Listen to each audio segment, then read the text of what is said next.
What if I told you that India could have been a $7 trillion economy today, but a few foreign funded networks intentionally sabotaged our growth? 2014 में intelligence bureau ने PMO को एक report submit की थी।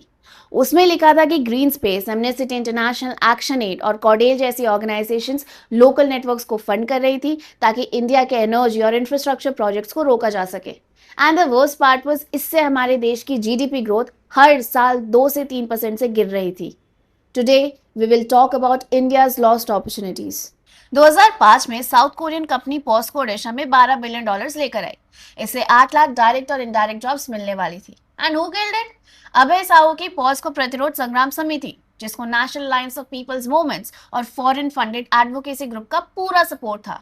उन्होंने land acquisitions को 12 साल तक एंडलेस लीगल और फिजिकल फाइट में उलझा के रखा, जब तक पॉस्को ने 2017 में सरेंडर करके खुद एग्जिट नहीं कर लिया। Result? $12 billion lost और हजारों यूथ जॉबलेस रह गए। Now if someone asks you, why doesn't India lead in fundamental science? Tell them this. 2002 में इंडिया ने तमिलनाडु में $200 मिलियन का न्यूट्रिनो ऑब्जर्वेटरी प्लान किया था ताकि इंडिया पार्टिकल फिजिक्स में लीड बन सके। पोलागत नाम के एनवायरमेंटल एनजीओ ने लोकल एक्टिविस्ट कमेटी के साथ मिलकर इस प्रोजेक्ट को एनजीटी और कोर्ट्स में सालों तक लटकाए रखा। जब हमारे साइंटिस्ट कोर्ट रूम्स के चक्कर काट रहे थे, चाइना ने अपनी फैसिलिटीज बनाई, ग्लोबल लीड ली और सारे पेटेंट्स अपने नाम कर लिए। तमिलनाडु का Kudankulam nuclear power plant Russian partnership के साथ साउथ इंडिया के पाक क्राइसिस को सॉल्व करने के लिए था। लेकिन 2011 में SP Uday Kumar led People's Movement Against Nuclear Energy ने वहां वायलेंट ब्लॉकेट शुरू कर दिए। बाद में गवर्नमेंट इन्वेस्टिगेशंस में पता चला कि लोकल एनजीओस को यूरोपियन अकाउंट से एंटी न्यूक्लियर एजिटेशन को बढ़ाने के लिए डायरेक्टली फॉरेन फंडिंग मिल रही थी। रिजल्ट? साउथ इंडियन इंडस्ट्रीज के लिए सालों तक सीवे पावर कट्स और massive project cost escalation.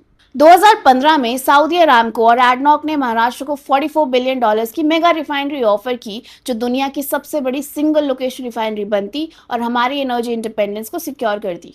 Local activist front जैसे बरसू सोलगांव पंच नाक्रोशी रिफाइनरी विरोधी समिति और उनके रीजनल नेटवर्क्स ने इस पर रोक लगा दी। उन्होंने प्रोजेक्ट को ननार से शिफ्ट करवाया और बरसू में भी लटका दिया।